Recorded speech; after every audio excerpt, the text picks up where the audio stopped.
Location matters, former real estate mogul US President Donald Trump said.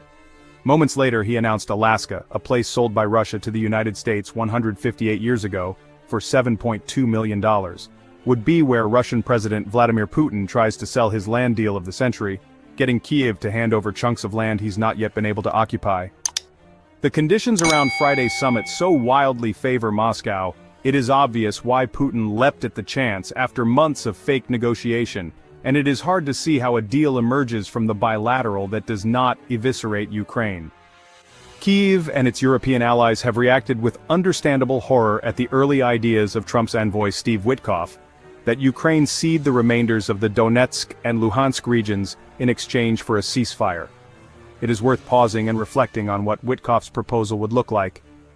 The rest of Donetsk, principally the towns of Kramatorsk and Sloviansk, is a much nastier prospect. Thousands of civilians live there now, and honestly, Moscow would delight at scenes where the towns evacuate and Russian troops walk in without a shot fired. Ukrainian President Volodymyr Zelensky's rejection of ceding land early Saturday reflects the real dilemma of a commander-in-chief trying to manage the anger of his military and the deep-seated distrust of the Ukrainian people towards their neighbor who continues to bombard their cities nightly. So, what could Ukraine actually get back in the swapping that Trump referred to? Well, maybe just the tiny slivers of border areas occupied by Russia in the Sumy and Kharkiv regions, basically part of Putin's so-called buffer zone, but honestly not much else realistically.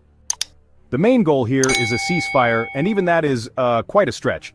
Putin has long insisted that the immediate ceasefire demanded by the United States, Europe and Ukraine for months now is, well, impossible because he claims that technical work about monitoring and logistics needs to happen first. And with his troops now in the ascendancy across the eastern front line, he's pretty unlikely to have changed his mind. Europe, for its part, is also wary of repeating the mistake of former UK Foreign Secretary Neville Chamberlain, who failed to stand up to Nazi Germany back in 1938. There's this deep concern about the worthlessness of a piece of paper signed by a Kremlin that has, time and again, agreed to deals in Ukraine, and then simply used the pause to regroup before invading again. To his credit, Putin has made it clear what he wants from the start: all of Ukraine subjugated or occupied, and a strategic reset with the US that involves it dropping Kyiv like a stone.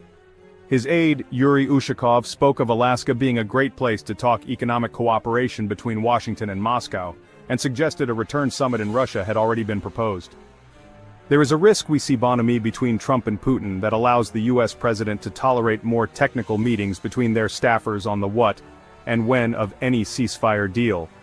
So, a plan about land swaps or grabs that is, well, wholly in Moscow's favor, might then be presented to Kyiv, with the old US ultimatums about aid and intelligence sharing being, contingent on their accepting the deal that we have seen before. And cue French President Emmanuel Macron on the phone to Trump again, and around we go. Putin needs more time to continue to conquer, and honestly he is about to get it. What has changed since the last time Trump found his thinking dragged somehow back towards Russia's orbit, around the time of the Oval Office blowout with Zelensky? Two elements are there now that were absent then. Firstly, we cannot ignore that India and China, the former risking 25% tariffs in 2 weeks, and the latter still waiting to learn what damage it'll suffer, were on the phone to the Kremlin in the past days. They might have provided some impetus for Putin to meet Trump, or at least provide more lip service to diplomacy again, and may be concerned at their energy imports being compromised by Trump's secondary sanctions. But Putin cannot have needed much persuading to agree to a formal invitation to the US to have the bilateral meeting his team have long held out as the way towards peace in Ukraine. And another sanctions deadline of Friday has just whizzed past, almost unnoticed in the kerfuffle about Alaska and land deals. Secondly, Trump claims his thinking around Putin has evolved. Disappointed, disgusting, tapping me along are all newcomers to his lexicon about the Kremlin head. While Trump appears effortlessly able to stop himself causing genuine pain to Moscow, allowing threats and deadlines to fall lifeless around him, he is surrounded by allies and Republicans who will remind him of how far down these roads he has gone before. Much could go right, but the stage is set for something more sinister. Consider Putin's mindset for a moment. The third Trump threat of sanctions has evaporated, and his forces are moving into a period of strategic gain on the front lines. He's got his first invitation to the United States in a decade, to talk peace about Ukraine without Ukraine, discussing a deal where he doesn't even have to fight to get some of the rest of the land he wants. And this is before the former KGB spy gets to work his apparent magic on Trump. Friday is 6 days away, but even at this distance resembles slow defeat for Kyiv.